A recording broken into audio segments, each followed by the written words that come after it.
Hello bachcho, let's see this question. The question says the number of different 7-digit numbers that can be written using only 3 digits 1, 2 and 3 under the condition that the digit 2 occurs exactly twice in each number is clear.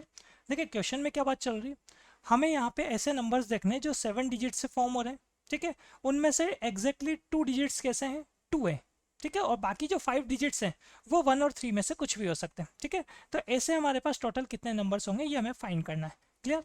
तो सबसे पहले हम बात करें यहाँ पर की concept की। की कंसेप्ट में हम देखने वाले हैं एन डिफरेंट नंबर्स में से आर नंबर्स को सेलेक्ट करने के नंबर ऑफ वेज, या सिंपल ऐसा बोल दें कि एन डिफरेंट थिंग्स में से हम क्या कर रहे हैं, आर थिंग्स को सेलेक्ट कर रहे हैं, क्लियर।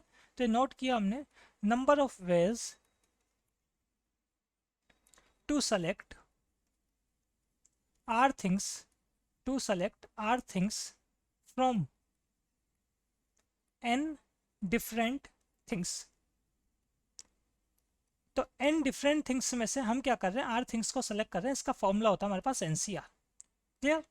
अब देखिए बात करें हम, क्वेश्चन में जो बात चल रही है हमारे पास जो गिवन डिजिट्स है, ठीक है, गिवन डिजिट्स कैसे हैं हमारे पास, गिवन डिजिट्स है हमारे पास यहाँ पर 1, 2 एंड 3, क्लियर।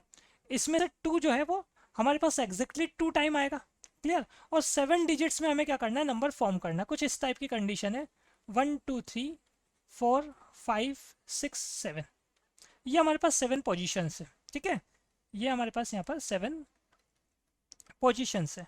अब इन 7 पोजीशंस पे हमें क्या करना है, एग्जैक्टली 2 डिजिट्स तो हमें कैसे रखने हैं, इसमें से 2 रखने हैं, और रिमेनिंग 5 डिजिट्स में से हमारे पास क्या हो सकता है, रिमेनिंग 5 डिजिट्स में से हमारे पास 1 एंड 3 में से कुछ भी आ सकता है, क्लियर। यही बात चल रही है। तो देखो यहाँ हम क्या कर सकते हैं, जो मैं 2 डिजिट्स फिल करूँगा, सबसे पहले मैं उसकी बात करूँ, उसे मैं किस तरीके से सेलेक्ट कर सकता हूँ, ये हम बता देते हैं यहाँ पर रिक्वायर्ड नंबर।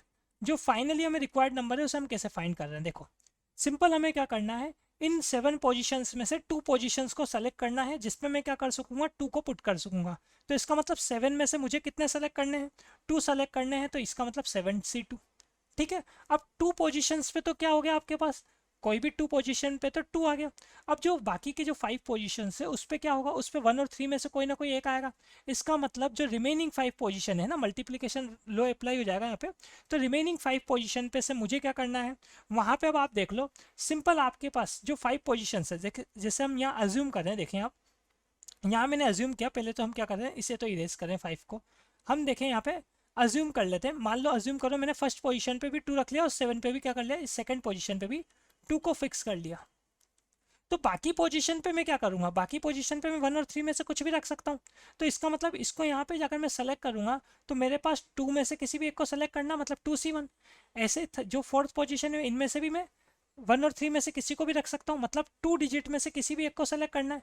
तो 2C1 जो सेलेक्ट करने के यहाँ पे नंबर ऑफ वेज होंगे वो कितने होंगे, 2C1। फॉर्मूला देखा भी हमने एनसीआर का, अगेन 2C1, अगेन 2C1 और अगेन 2C1, ठीक है। तो अब हम बात करें यहाँ पे, तो देखो आपके पास 7C2, तो ये कौन से मेथड है, वो जो आप 2 फिक्स कर रहे हो 2 पोजीशन पे।